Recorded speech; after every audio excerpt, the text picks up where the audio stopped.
30 साल से जो शेर भूखा बैठा है आज भरपूर खाना खाएगा। और आपको MS जयकर और राजा राम का नाम लेकर section 68 evidence act, section 90 evidence act और section 63 clause C Indian succession act की कॉन्फ्लिक्ट को समझाएगा। हेलो एवरीवन, मेरा नाम है भक्ति प्रिया और आज हम सेक्शन 68 एविडेंस एक्ट और सेक्शन 90 एविडेंस एक्ट की कॉन्फ्लिक्ट को समझने जा रहे हैं। 2006 में जब भरपूर सिंह वर्सेस शमशेर सिंह की जजमेंट आई, जिसे लेटर ऑन रिआइटरेट किया गया MS विराजे के केस में, तो ये सवाल उठा कि क्या ये दोनों जजमेंट्स पर इंक्यूरियम हैं। अब ये दोनों जजमेंट्स क्या थी और इन्हें पर इंक्यूरियम क्यों कहा गया, आइए समझते हैं। कोर्ट्स में एडवोकेट्स और जजेस आए दिन इस बात पर उलझते हैं जब कोई 30 साल या उससे ज्यादा पुरानी विल लेकर कोर्ट में आता है। एडवोकेट्स का कहना होता है कि सेक्शन 90 इंडियन एविडेंस एक्ट का बेनिफिट या उसकी प्रिजम्पशन 30 साल पुरानी विल्स पर भी एक्सटेंड होनी चाहिए, जिससे कि उन्हें जो अटेस्टिंग विटनेसेस हैं उन्हें कोर्ट में ना बुलाना पड़े, क्योंकि वो उनके लिए मुश्किल हो जाता है। हालांकि ये बात अलग है कि अगर अटेस्टिंग विटनेसेस हॉस्टाइल हो जाएं, उनकी दोनों विटनेसेस की डेथ हो जाए या फिर उनकी याददाश्त चली जाए, तो उस केस में हमारे पास सेक्शन 69, 70 और 71 की रेमेडीज अवेलेबल होती हैं। लेकिन आज का हमारा सवाल ये नहीं है। हमारा सवाल ये है कि सेक्शन 68 एविडेंस एक्ट या सेक्शन 90 एविडेंस एक्ट दोनों में से कौन प्रिवेल करेगा।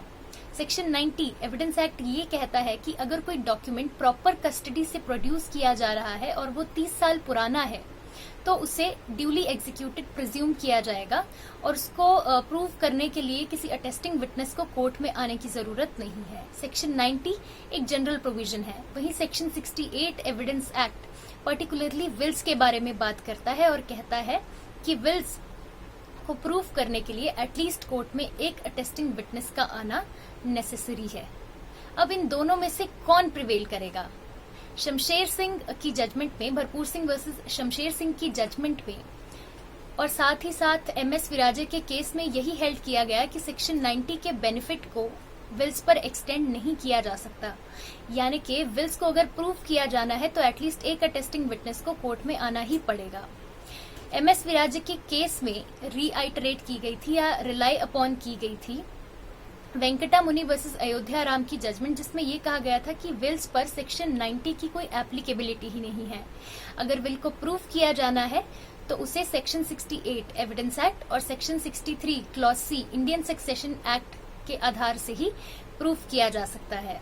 हालांकि अगर हम समय में थोड़ा सा और पीछे जाएं तो प्रिवी काउंसिल की एक जजमेंट आई थी, मुन्नालाल वर्सेस MST काशीबाई।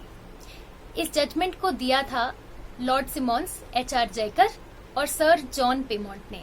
इस जजमेंट में ये कहा गया था कि अगर कोई विल 30 साल पुरानी है और प्रॉपर कस्टडी से प्रोड्यूस की जा रही है, तो एग्जीक्यूशन और अटेस्टेशन के मामले में, सिर्फ एग्जीक्यूशन और अटेस्टेशन के मामले में उसे ड्यूली एग्जीक्यूटेड प्रूफ माना जा सकता है, यानी कि सेक्शन 90 का बेनिफिट एक्सटेंड किया जा सकता है।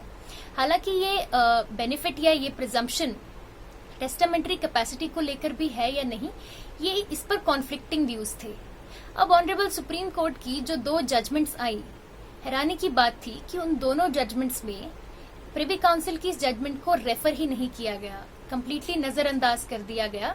और वहीं पर जहां प्रिवी काउंसिल की जजमेंट में, मुन्ना लाल की जजमेंट में ये कहा गया था कि अटेस्टेशन और एग्जीक्यूशन को लेकर कोई डाउट ही नहीं है, उस चीज पर भी डाउट क्रिएट कर दिया गया कि क्या ये वहां पर भी एप्लीकेबल होगी या नहीं। Section article 374 constitution of India ये कहता है कि प्रिवी काउंसिल की कोई जजमेंट जब तक ओवर रूल ना की जाए तो वो प्रिवेल करेगी। तो यहाँ पर इस चीज से भी कहीं ना कहीं कॉन्फ्लिक्ट आ गई और ऑनरेबल सुप्रीम कोर्ट ने जो 2 जजमेंट्स में व्यू लिया, उससे कहीं ना कहीं ये एक इन्फ्रेंस निकल कर आती है कि विल्स इस तरीके से कभी प्रूव ही नहीं होंगी जो 30 साल पुरानी है। 30 साल पुराने लोगों को लेकर आना कोर्ट में, विल प्रूव करवाना सच में एक बहुत डिफिकल्ट टास्क है। हालांकि काशीबाई की जजमेंट को कोर्ट से अप्रूवल भी मिला और वो था सुब्बा राजू वर्सेस सुब्बा राजू के केस में। इस जजमेंट में ये हेल्ड किया गया था कि एग्जीक्यूशन और अटेस्टेशन के मामले में, दोनों के केसेस में, अगर कोई विल 30 साल पुरानी है तो उस पर सेक्शन 90 का बेनिफिट एक्सटेंड किया जा सकता है, प्रोवाइडेड वो प्रॉपर कस्टडी से आई हो। लेकिन एक शर्त ये दी गई कि जो डॉक्यूमेंट प्रोड्यूस किया जा रहा है, जो विल प्रोड्यूस की जा रही है, वो ओरिजिनल डॉक्यूमेंट होना चाहिए। यानी कि अगर ओरिजिनल विल प्रोड्यूस की जा रही है तो सेक्शन 90 का बेनिफिट एक्सटेंड किया जा सकता है। अगर हम कॉपी की बात करें, सर्टिफाइड कॉपी की बात करें, तो उस केस में हमारे पास एक और जजमेंट थी, बसंत राम की जजमेंट, जिसमें ये कहा गया था कि जो विल है, अगर सर्टिफाइड कॉपी प्रोड्यूस की जा रही है तो उस केस में जो सिग्नेचर है, जिसने सर्टिफाई किया है उस विल को, वहां तक सेक्शन 90 का बेनिफिट एक्सटेंड किया जा सकता है। बाकी किसी और चीज पर कुछ नहीं कहा गया, या यूं कह लें कि एग्जीक्यूशन या अटेस्टेशन पर इस जजमेंट ने कुछ नहीं कहा, या कह दिया गया कि सेक्शन 90 का बेनिफिट एक्सटेंड नहीं होगा।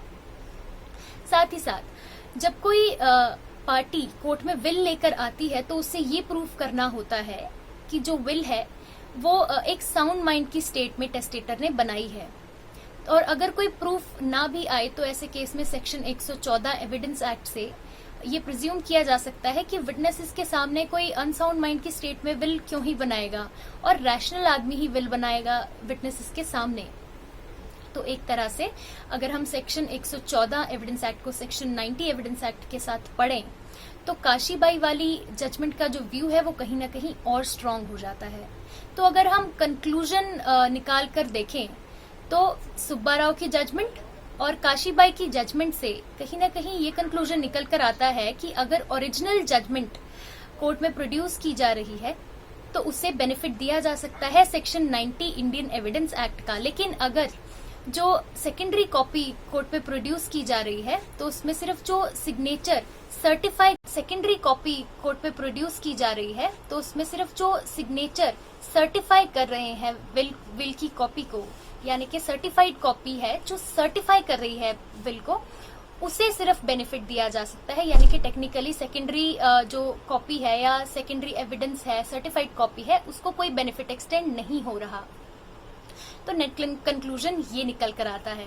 तो अब सवाल ये है कि अगर आप एक कैंडिडेट हैं, आप एक जज हैं, आप एक एडवोकेट हैं, तो इस केस में आपको किस तरह से एक्ट करना है।